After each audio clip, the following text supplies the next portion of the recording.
quick little demo of how to use a sampler in Pro Tools. We're going to be using the Kontakt sampler. So like you guys, I have a session open. I'm not committed to my tempo as of yet. Well, let's pretend that I'm not.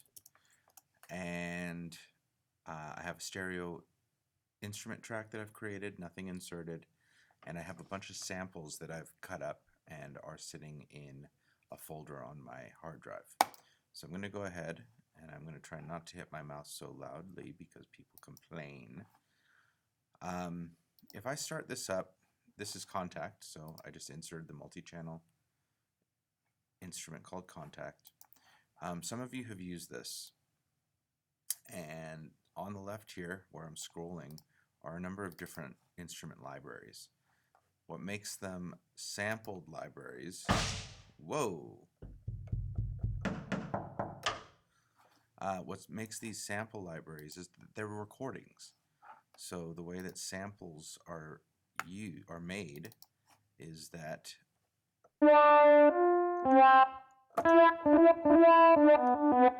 they're not digitally created. They're actually recordings of live instruments. This bass is pretty nice, actually.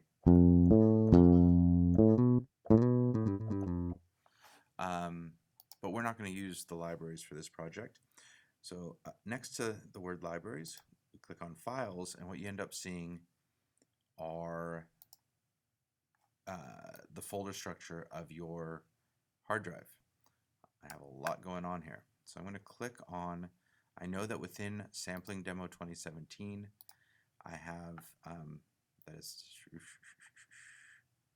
at least I thought, this is embarrassing. No, it's this one right here, Sample Demo 117 Remix. I have a folder that I called Samples, Soul Music, Beat Music. And when I click on that folder, down below here are all of the WAV files that are inside of that folder. This little icon indicates that it's a playable file. So if I just click on it, I can preview the samples that I've made.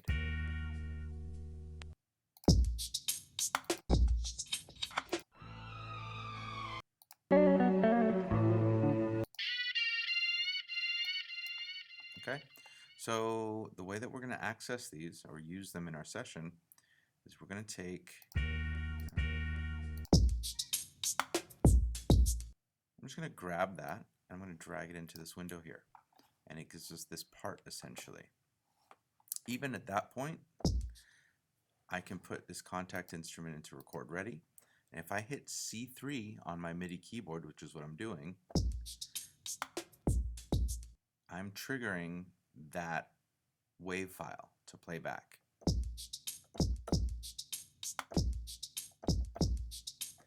Now, if I play, say, A3 below C, it slows down and it pitches down. If I play it higher, this is E, it's faster.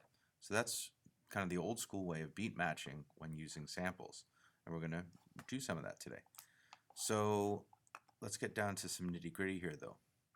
If you click on this wrench, it will kind of open up a whole bunch of other stuff that you can do to your samples.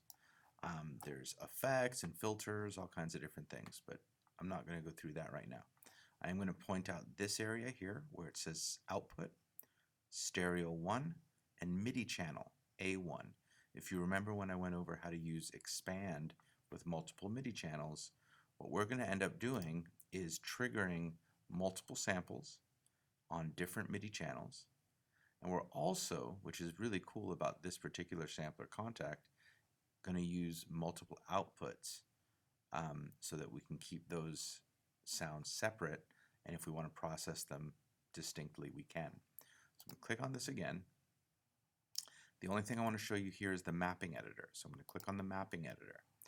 This yellow width here represents the sample, the zone essentially, from C1 all the way up through C8. Now again, if I click on C3 here, that's the sample at normal pitch, normal speed. It's what if I had brought it in, imported it into the session, it would play back that way. If I want to slow it down, I can do that. But I definitely don't want to end up down here.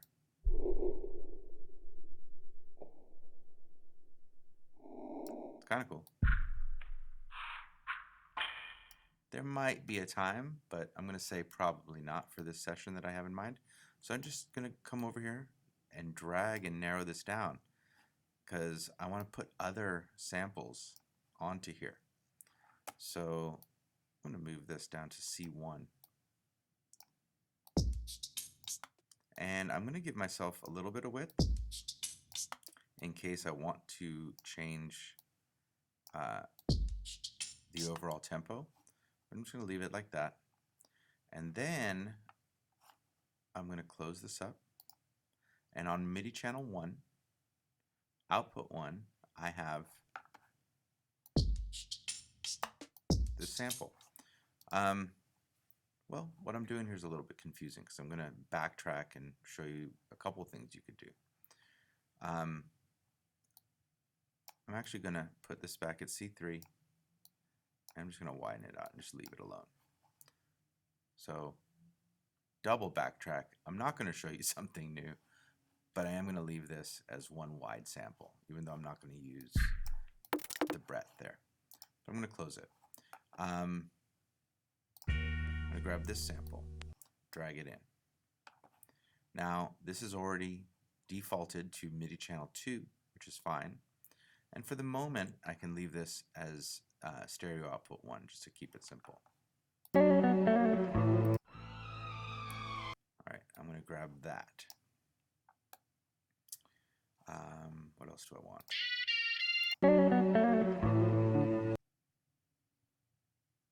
I'll grab that as well.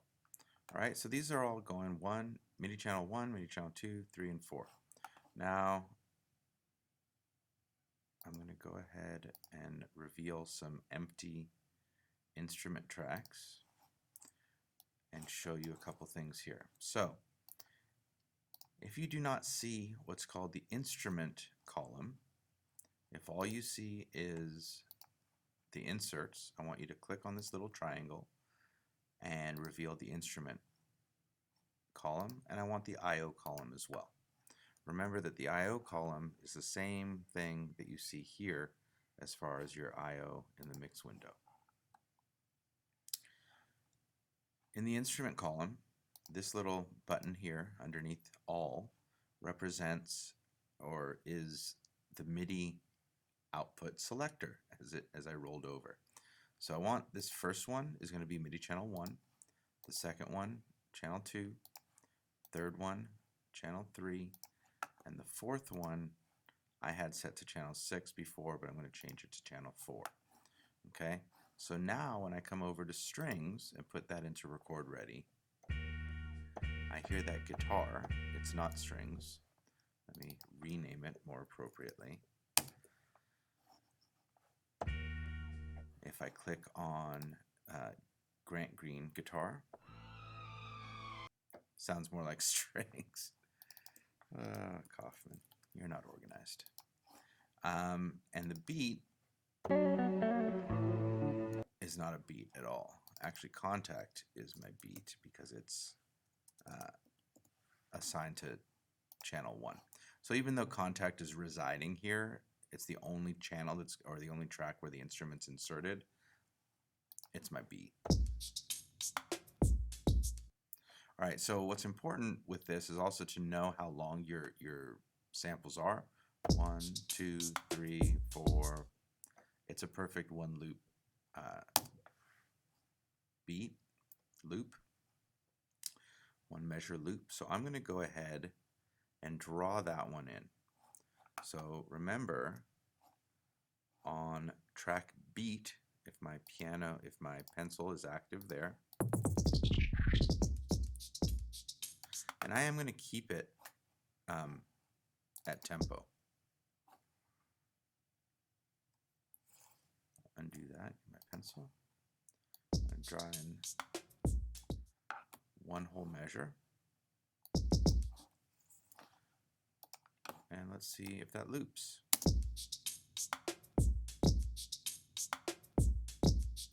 Hopefully you can tell that if we count that, 1, 2, 3, it does not finish the whole sample. And that's because my tempo is set to 120 and the sample is not at 120.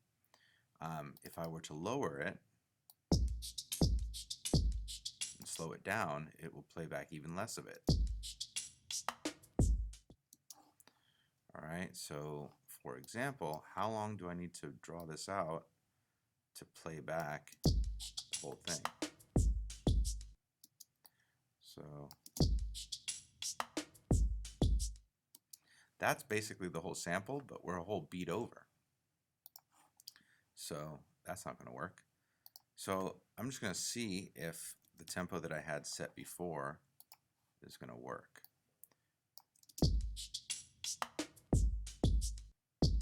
Okay, now this tempo is too fast for the tempo that's playing back the sample. But if I put it back at 3, at C3, assuming that that's what I had done when it worked, it should be all right.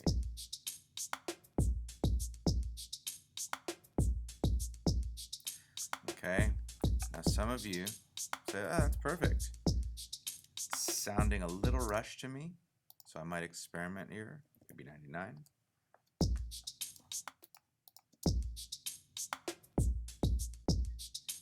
Okay, that sounds a little bit better to me.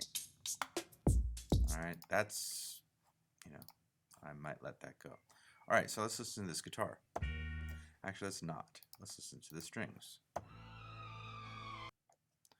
Let's see if I can make that interesting. All right, so check this out. The sample as a whole is 4 notes. 1, 2, 3, 4, 5 notes. I'm not going to play all 5 of them. This is something that I've established my tempo. I've established my loop. I'll make it a little longer so I can have longer to play with it. And I'm going to play, at the end of that measure, I'm going to trigger the sample. I am triggering that sample on C3 again. So that's how it was recorded. I could slow it down, but I kind of dig it right where it is. So we're going to listen to our click track so that we can get our count off. And I am playing this in real time. Who's calling me? My dad. I hope everything's all right, Mr. O.G. Kaufman.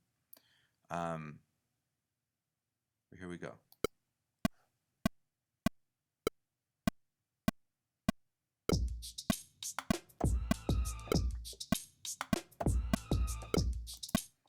All right, and whether I save this or not, it's where it is now. So just making sure that it seems to be on time and as long as I want it.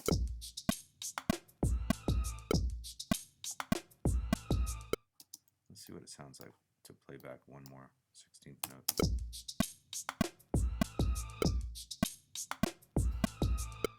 Okay. Let's see where this guitar can go. Wait, what is beat 1 again?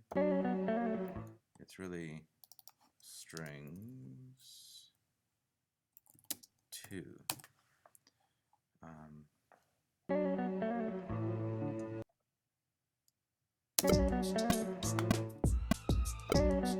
Okay, now you can tell this one, if I play it back at C3, it's too fast. All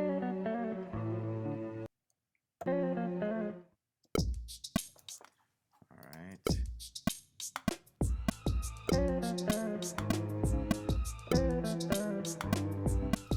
I don't even like that sample.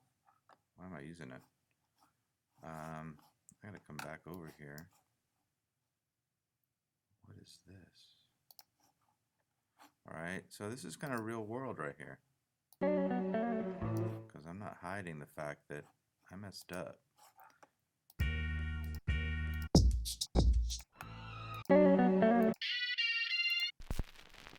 Nah, that's a little record noise sample.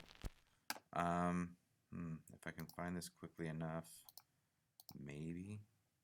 No. Kind of trying to recreate something, and it is not coming together. Let's see. Sampling, sampling, sampling.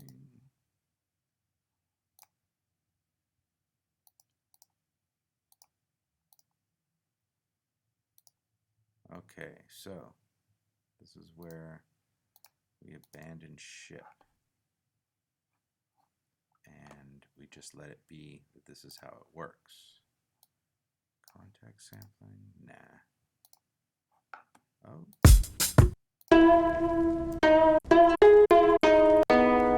Nah, it was something else I was doing.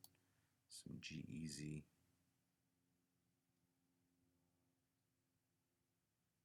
This is why organizing yourself is so important. So this whole video is about you guys being organized. Yeah, there's just a sample in here that's not coming up. All right, I'm going to bail. But I will put in this guitar. Okay, let's just call that.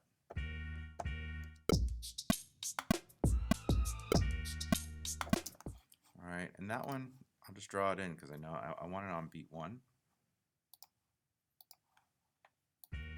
And I think it sounds in key at tempo. Someone's coming in there. It's awkward. Hello, Maestro. How you doing, man? Taking a quick break from the rain. Like that. All right. So the only other things I'm going to say is that I need some more volume out of this sample. So my guitar sample, I'm going to come over here and just bring up the volume.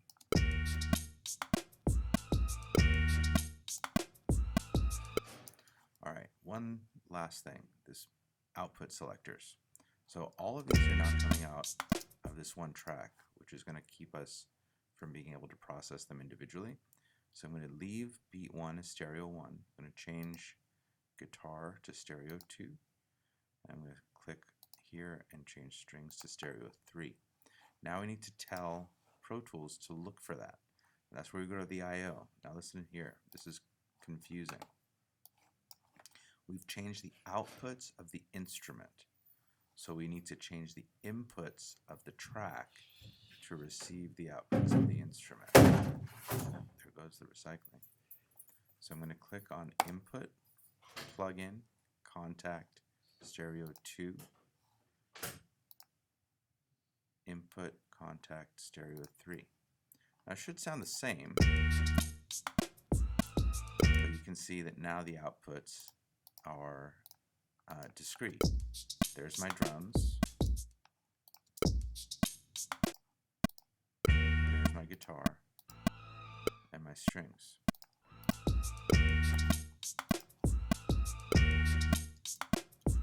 So if I wanted to, I could put, say, a delay on the guitar.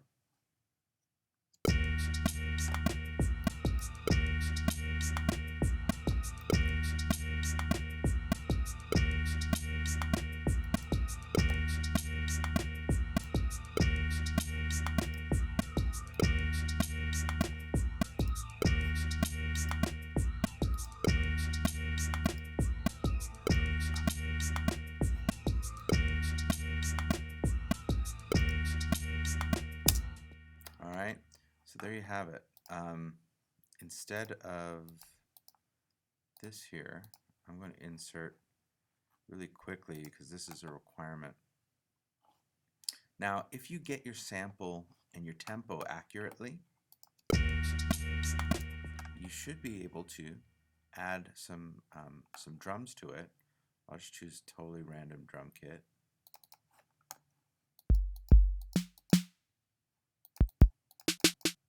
Whatever.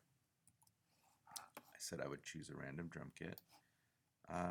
That's strings 2, which is not named properly.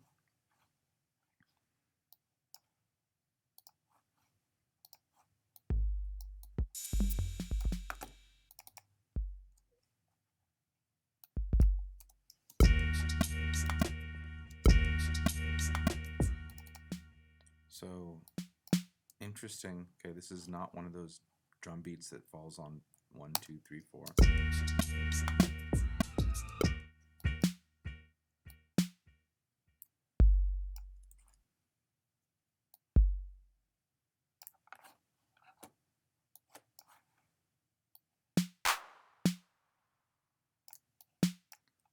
I actually like that better.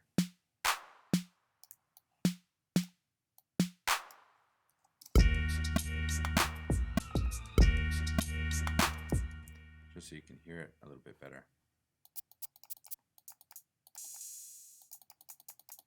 Okay, let's put in a hi-hat.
Alright, so here's my little drum.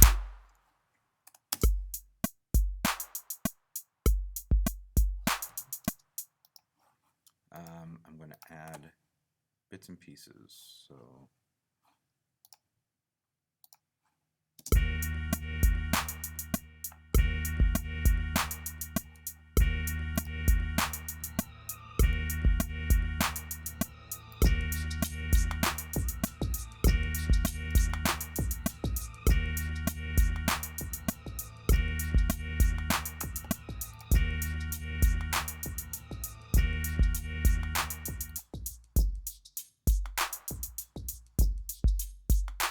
Alright, so where am I running at? 22 minutes? It's going to take a lot longer to make this sound good, so ignore it. It's really about the tech, okay? So what we did is we cut up some samples. We brought in an instance of Kontakt. We have 3 different samples that are on unique MIDI channels, 1, 2, and 3, and they have discrete outputs, stereo 1, 2, and 3. We set the MIDI channel in the instrument column. We set the output of Kontakt to come through individual tracks. That's the input of the instrument tracks. And we laid them out. Really important, probably the hardest thing, is once you determine your tempo, your loops have to play in tempo. If you pitch them down, you have to find the tempo to those pitched samples, those pitched loops. And that's kind of, old school hip hop. Right now, these drums aren't working for me. I don't really even like this beat. If I were really thinking about it, I think I would probably try and find another sample to fit in this space on a different track.